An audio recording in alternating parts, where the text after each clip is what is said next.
Eh bien bonjour à tous les amis, c'est Vivi, on se retrouve pour une nouvelle vidéo sur la construction du Faucon Millenium de Star Wars, notre maquette. Alors, continuons donc avec le numéro 20, on est parti, on va regarder un petit peu comment il se compose, nos pièces qui sont sur la droite, et on va tout simplement donc faire le montage qu'on nous propose dans ce numéro 20. Alors, donc, fascicule orangé au niveau de la couleur, et on va donc traiter dedans le transport de marchandises. Voilà, tout simplement. Donc, on est parti. Numéro 20. Donc, on arrive à un chiffre un peu clé de cette maquette. Le numéro 20, tout simplement. Alors, le vaisseau et ses caractéristiques. Le vaisseau lourd impérial. Alors, ça, c'est un vaisseau qui est quand même beaucoup connu dans la saga Star Wars. Le Destroyer stellaire impérial classe 1. Alors voilà, donc il s'agit de ce vaisseau-là, hein, donc vous l'aurez reconnu. Très très gros vaisseau, il est énorme. Alors je crois que réellement, actuellement, j'ai peut-être un doute, hein, il faudrait que je me renseigne mieux que ça. Mais je me demande si Altaïa sont pas en train de le faire un peu en système de maquette à construire. Alors je me suis pas vraiment penché sur la question, c'est même étonnant que je n'ai pas reçu de pub à ce sujet. Mais j'avais pu voir sur, je crois que c'était sur YouTube à une époque, de la pub comme quoi il y avait éventuellement la construction de ce vaisseau-là. J'ai envie de dire à vérifier et à mûrir comme truc, mais ça ne m'étonnerait pas. Maintenant, s'ils font cette construction-là un jour, je tiens quand même juste à dire qu'à mon avis, ça sera énormément de boulot, si c'est le cas. Parce que vu déjà comme je vois le Faucon Millenium, le boulot que c'est, celui-là, je sais pas à quelle échelle il le ferait, mais je pense il serait encore plus compliqué. Quoique, ça serait peut-être la même chose au final, parce qu'après tout ça reste des plaques et des lumières et des machins. Ouais, non, je sais pas, à voir. Bon bref, de toute façon, nous, on est dans le Faucon Millenium, on n'est pas dans le Destroyer stellaire. Alors, j'ai quelques spécifications techniques ici sur la page. Donc il fait 1600 mètres de longueur, donc voilà, vous avez qu'à voir un petit peu l'engin réellement 1,6 km quand même de longueur, dites-vous. Donc ça cause un peu.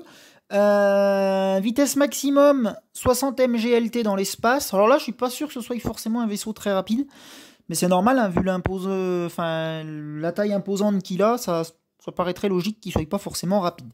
975 km/h dans l'atmosphère. Et puis voilà, après, il est équipé de boucliers, donc il a des moteurs Ioniq Destroyer 1 de chez KDY. Alors après, voilà, c'est un arsenal complément, 48 chasseurs TIE, bah oui, voilà. 12 bombardiers, 12 navettes d'abordage, enfin, bref, je ne vous fais pas de dessin, c'est vraiment limite une planète à lui tout seul, le truc. Bon, bref.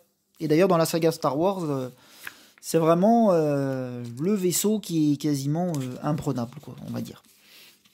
Alors, on est parti. Continuons dans notre fascicule. Alors, je vais faire comme d'habitude, je vais me mettre comme ça. Hop, même si ça gâche un petit peu les pièces, c'est pas grave. Le vaisseau et ses caractéristiques. Alors ici, on a une illustration d'un des officiers impériaux. Donc, on le voit effectivement dans la saga, cet homme-là. Et on peut le retrouver donc sur la petite illustration en bas à gauche. D'ailleurs, je crois que... Mince, j'ai touché le téléphone, pardon. Je crois que Dark Vador l'étrangle, il me semble, dans la saga, si je dis pas de bêtises. Il me semble qu'il le tue. Donc voilà. Là, on a quelques petites images sur la fuite de Hoth. Donc là, on a par exemple notre faucon qui se fait tirer dessus justement par des petits chasseurs TIE. Et donc on a le fameux destroyer stellaire en fond. Et puis voilà, pour ça. Donc là, il y a un destroyer justement à petite échelle, hein, forcément. La première maquette du destroyer stellaire possédait une structure interne simple avec 3 points de fixation, reflétant son rôle limité mais essentiel dans le film. Ok. Allez, tournons la page et on va voir ce qu'on nous dit ici. Alors, donc là, c'est pour le transport de marchandises. Secret de vol. Donc là, ça fait partie de notre vaisseau, notre Faucon Millenium. Et là, on nous parle d'un nouveau cargo moyen GR75. Alors ça, je connais pas du tout ce truc-là. Qu'est-ce que c'est que ce truc? Les vaisseaux de la série GR ont la forme d'une palourde, Ah bah oui, effectivement. La partie inférieure de la coque extérieure est divisée en deux, ce qui laisse beaucoup de place aux nacelles. Bon, bah c'est un vaisseau. C'est bizarre que ce soit présenté comme ça, mais ma foi, c'est un vaisseau quand même, apparemment. D'accord. Donc je passe vite, hein, comme d'habitude, sur toutes ces pages, parce que c'est pas ce qui est le plus important dans ce qu'on fait. Alors, qu'est-ce qu'on a là? Secret de vol encore. Ah, bah elle est là, la fameuse palourde, justement. D'accord. Et donc, on le voit dans quel truc, ce truc-là? Au moins, un cargo moyen fut repéré à Mos Eisley sur Tatooine. Ah, d'accord. Où il stationna illégalement pour être chargé par des équipes de droïdes ouvriers ASP-7 en lieu et place des navettes standards conçues à cet effet. D'accord. D'accord, donc ouais, c'est vraiment des images tirées du film, ça. Enfin, de la saga. Faudrait que je les revisionne un jour, la saga. Ça me ferait pas de mal, honnêtement. Ok. Les croiseurs galactiques. Donc ça, c'est encore un autre type de vaisseaux qui transportent des marchandises, hein, d'après ce que je vois. Donc on en a un en illustration ici. Et je pense que c'est le même ici, justement. Ok. Allez, on tourne notre page et on va s'occuper donc de ce qui nous intéresse, nous, à savoir les pièces du vaisseau. Alors, je vais me mettre comme ça. J'ai remis ma caméra, ma foi, je ne sais pas si elle est bien dans le bon sens, comme d'habitude, ma foi. Je verrai au montage au niveau de ça. Alors, assemblage numéro 20, le couloir, les pièces suivantes. Donc apparemment, on ferait encore du couloir dans ce numéro. Donc j'ai ma liste de composants ici, j'ai ça qui est tout fichu, là, bon bah c'est pas grave. Vous pouvez continuer d'assembler le tunnel en installant la section rectangulaire qui le relie au couloir principal. Comme les autres couloirs, cette zone est complètement capitonnée. Donc on va faire du capitonnage apparemment dans ce numéro. Outre les pièces dont vous avez besoin pour le tunnel, vous trouverez deux autres structures pour la coque ainsi que le support d'assemblage, et ses coussinets antidérapants. Pour la coque inférieure, gardez ces pièces. Ok. Alors, on nous dit où assembler les pièces comme d'habitude, donc moi je vais vous présenter les pièces comme d'habitude une à une. Alors en 1, la structure de la coque BF22. Donc c'est la pièce métallique qui se trouve juste ici, la plus grosse. Structure de la coque BF23, c'est celle-ci, la plus petite. 3 coussinets antidérapants x2. Alors ce sont les deux coussinets noirs qui sont déjà placés sur le support d'assemblage en plastique. Hein. Je vous ai dit, j'avais déjà fait et je les ai tout simplement pas enlevés parce que sinon ça ne va plus coller après. Donc voilà. 4 supports d'assemblage, donc une pièce, donc c'est la grosse pièce en plastique là, en plastique dur. Enfin dur, oui, c'est en plastique dur. 5 vis x 8 plus une de rechange. Donc là, donc il y en a 9 au total, les petites vis noires qui servent donc à fixer la structure métallique. 6 connecteurs de trous x 3, donc ils sont juste en dessous. Les petits connecteurs de trous gris, vous les connaissez. 7 connecteurs 4 trous, donc la même chose, mais en 4 trous, plus gros. 8 panneaux du couloir grand, donc c'est ça, pièce en plastique. Donc il reste quelques petits morceaux de colle dessus et des petites patounes, mais vous verrez qu'une fois collés, nous les verrons plus. Donc il s'agit du plus grand. 9 panneaux du couloir petit, donc c'est lui, mais qui est plus petit, donc la même chose pour lui, idem. Et en 10 coussins, 16 sur grappe, donc c'est tous ces petits trucs blancs que vous voyez là. Donc j'ai pas réussi à les remettre vraiment comme eux sur le schéma au niveau de la grappe, parce que en fait ils ont des fois une forme qui fait qu'ils roulent sur eux-mêmes. Et c'est tout simplement les coussins qu'on va venir mettre sur ces panneaux de couloir. Voilà, tout simplement. Donc je vais faire ça dans ce numéro. Donc on est parti, tournons la page et on va voir ensemble ce qu'on fait. Alors, assembler les panneaux du couloir. Les deux panneaux du couloir sont capitonnés et les coussins se trouvent sur la grappe. J'avais compris. Reportez-vous aux photos de droite pour savoir à quel endroit placer chaque coussin. Donc la photo est ici avec des petits numéros allant de 1 jusqu'à 16.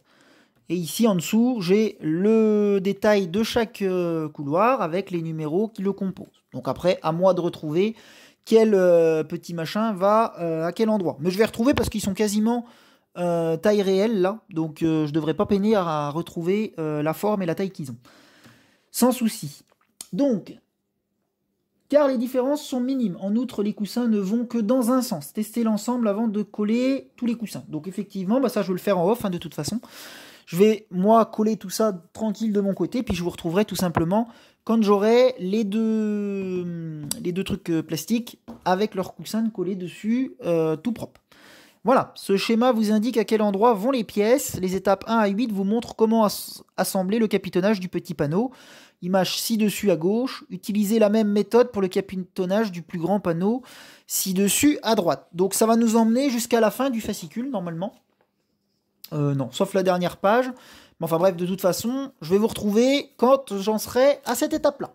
Donc les amis, je vous dis tout simplement à tout de suite quand j'aurai collé tout ça. C'est parti. Et ben voilà les amis, je vous retrouve donc après pas mal de minutes, mine de rien. Vous en vidéo ce sera très très court, mais moi réellement ça m'a pris, je pense que ça peut m'avoir pris facilement une bonne petite demi-heure pour faire ces deux trucs. Ça a quand même été assez long la recherche de retrouver où c'est que va chaque coussin. Mais bon, le résultat est là, donc ma foi c'est tout ce qui m'importe. Donc j'ai réussi à bien retrouver l'emplacement de chaque petit coussin, voilà. Voilà ce que ça peut donner donc sur le plus petit, hein. Donc tout est bien collé, tout tient bien, pas de souci. Les plus petits sont vraiment été les plus difficiles à recoller, hein, parce qu'il fallait vraiment pas se louper. Mais bon, c'est bon, ça a fonctionné. Donc voilà pour le plus petit des deux. Et donc pour le plus grand, bah, c'est la même chose, hein. Ça se colle même peut-être un peu mieux sur le plus grand, puisque les coussins sont plus grands, tout simplement. Donc voilà quoi. Et du coup, ben, on a un truc propre. Alors, on a quelques petites marques ici, ça c'est quand moi j'avais démonté. Mais bon, c'est pas grand chose. De toute façon, une fois installé, vous verrez que ça se verra pas des masses. Donc voilà, pareil, tout est collé ici. Impeccable. Voilà. Et ben, on va finir notre montage de ce fascicule numéro 20. Voilà, on arrive sur la dernière page. Et donc, on nous dit, alors je vais juste décaler ça, parce que de toute façon, on n'en aura pas besoin dans ce numéro. Tac, voilà, excusez-moi, c'est pas la peine qu'on soit sur le côté.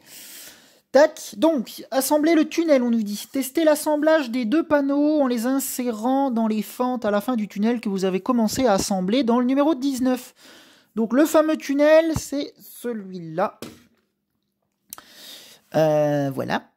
Donc, on avait, oui, effectivement, assemblé dans le numéro 19. Prenez le tunnel et les deux panneaux, puis alignez-les comme ceci. Oui, bon, c'est bon, pas béquio non plus. Les deux pattes du plus grand panneau s'insèrent dans les fentes du sol. Ok, bah oui, ça paraît logique. Donc effectivement, il y a deux petites patounes là qui viennent se mettre tout simplement ici. Et normalement, ça doit s'insérer s'il n'y a pas eu d'erreur.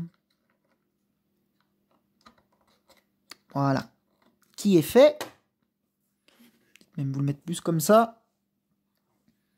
Voilà, impeccable. Insérez le panneau, la partie incurvée à l'arrière droit, avec le couloir comme indiqué, ok. Le plus petit panneau s'insère dans les deux autres fentes du sol, bah ouais, logique. Donc celui-ci. Et vous comprendrez par la suite pourquoi il y en a un qui est plus grand que l'autre. Les deux panneaux forment, ok. Donc il se met tout simplement en face, hein, de l'autre côté. Clac. Est-ce qu'il est bien mis à l'avant? J'ai un doute. J'en ai un qui se barre là. Alors je le remettrai après. Voilà. Et donc lui c'est barré. Comment ça se fait? Voilà. Donc voici ce que ça donne une fois terminée. On est comme eux. À quelque chose près. Bon oui, hein, c'est même pas à quelque chose près, c'est comme eux.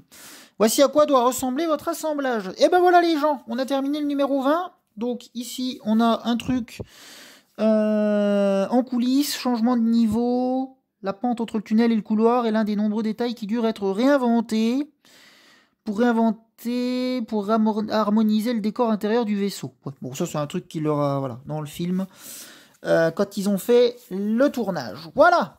Et ben écoutez les amis, sur ce, hop, je mets ça là, on le range.